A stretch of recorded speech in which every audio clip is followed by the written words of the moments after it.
नमस्कार दोस्तों, स्वागत है आप सभी का फिर से हमारे चैनल भक्ति की दुनिया में। दोस्तों, एक भगत, एक साधक जो कई महीनों से और कई वर्षों से ध्यान कर रहा है, साधना कर रहा है, उसके मन में ये प्रश्न अवश्य उठता है कि क्या उसका ध्यान, उसकी साधना सफल हुई है या नहीं, सही दिशा में उसकी साधना जा रही है या नहीं। यह बहुत ही महत्वपूर्ण विषय है, इसलिए आप सभी से मेरी रिक्वेस्ट है कि वीडियो को बिना स्किप किए हुए अंत तक ज़रूर देखिएगा। दोस्तों, हर साधक के, हर भगत के मन में इस प्रकार की इच्छा और जिज्ञासा होती है। तो आज इस वीडियो में हम आपको कुछ ऐसे ही अनुभव बताएंगे जिनके माध्यम से आप ये जान सकते हैं कि आपकी साधना सिद्धि की ओर बढ़ रही है या नहीं।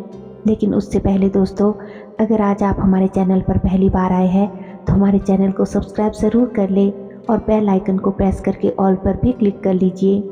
वीडियो पसंद आए तो वीडियो को एक लाइक दे और कमेंट करें और अपने दोस्तों और रिश्तेदारों के साथ, आध्यात्मिक जो भी लोग आपके जान पहचान में हैं, आसपास है, उनसे इस वीडियो को शेयर ज़रूर करिएगा ताकि वो लोग भी इस वीडियो से लाभ उठा सके। तो चलिए वीडियो में देरी ना करते हुए आगे बढ़ते हैं। तो सबसे पहले दोस्तों, आपको इस चीज़ को समझना चाहिए कि ध्यान वास्तव में है क्या।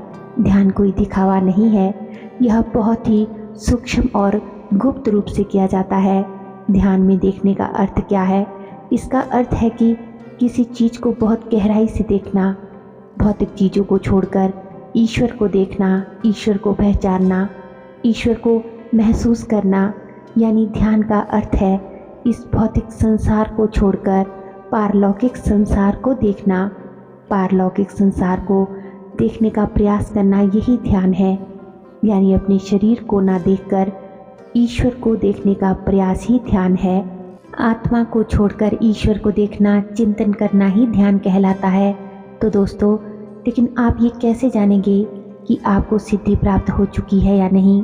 अगर कोई साधक आधे घंटे या 1 घंटे या उससे अधिक समय तक बिना हिले डुले एक ही आसन पर बैठकर एकाग्र होकर तन्मयता से, तल्लीनता से ध्यान कर पाता है, तो आपको ये अवश्य समझ लेना चाहिए कि आपकी साधना सिद्धि के पहले पड़ाव पर है, पहले चरण पर है।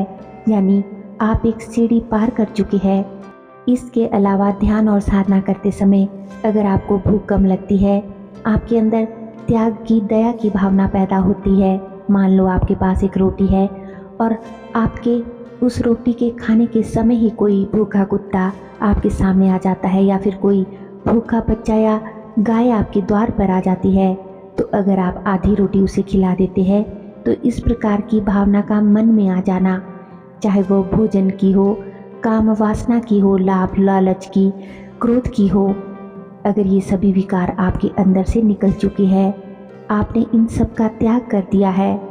आपको कोई रुपए दे, कपड़े दे या कोई भी महंगी चीज़, वस्तुओं का लालच दे, लेकिन आपके मन में इन चीज़ों के प्रति कोई मोह नहीं है, लालच नहीं है। किसी भी सुंदर स्त्री को देखकर आपके मन में अब भाव नहीं आते कि मैं भोग विलास करूं। आपका मन केवल ईश्वर को ही याद करता है और आपका प्रेम केवल और केवल ईश्वर से ही है।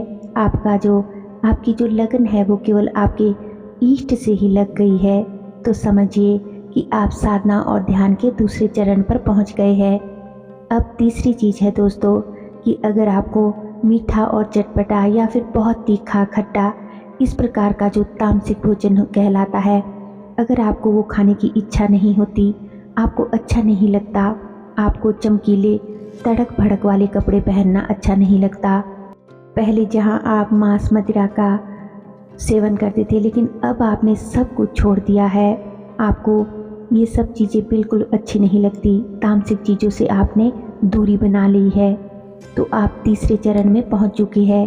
और अगला पड़ाव है दोस्तों, ध्यान और साधना करते हुए आपको ये आभास होने लगता है कि आपके घर में क्या शुभ और अशुभ घटने वाला है। यानी भविष्य में होने वाली घटनाओं का पूर्वाभास आपको होने लगे, तो समझ लीजिए कि आप साधना के चौथे चरण पर पहुंच चुके हैं। अब अगला चरण है दोस्तों कि अगर कोई व्यक्ति आपके घर में आता है और आपको पहले ही पता चल जाता है कि यह व्यक्ति मेरे घर में किस काम से आया है या मेरे पास क्या मंशा लेकर आया है या उस व्यक्ति के साथ क्या शुभ और क्या अशुभ उसके साथ घटने वाला है। तो दोस्तों ये भी आप समझ लीजिए कि आप अगले पड़ाव पर पहुंच चुके हैं। अगला पड़ाव है दोस्तों कि अगर व्यक्ति ध्यान करता है, साधना करता है और उस समय उसे प्रकाश दिखाई देता है आपके आज्ञा चक्र पर ये प्रकाश कैसा होता है दोस्तों, जैसे इंद्रधनुष में रंग होते हैं, वो प्रकाश किसी भी रंग का हो सकता है, लाल, हरा, नीला, पीला, सफ़ेद, काला या सुनहरा।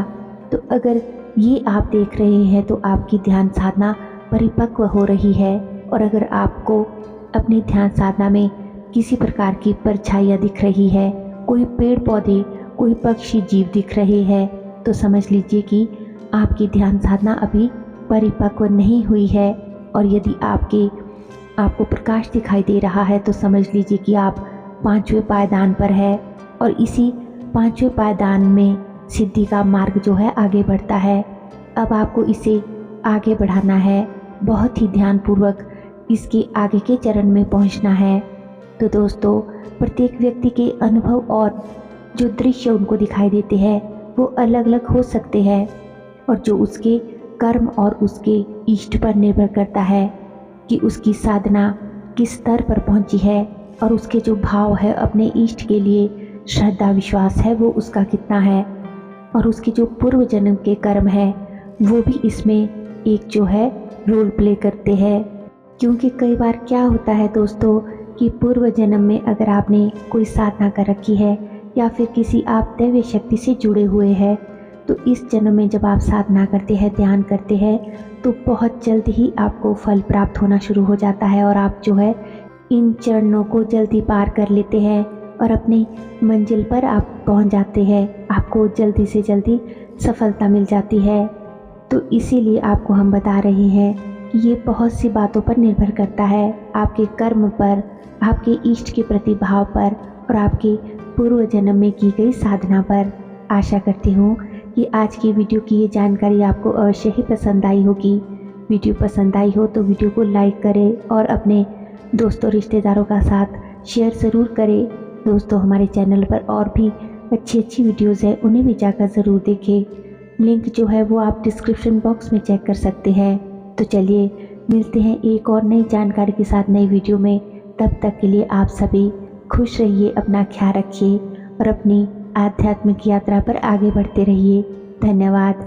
जय श्री कृष्णा।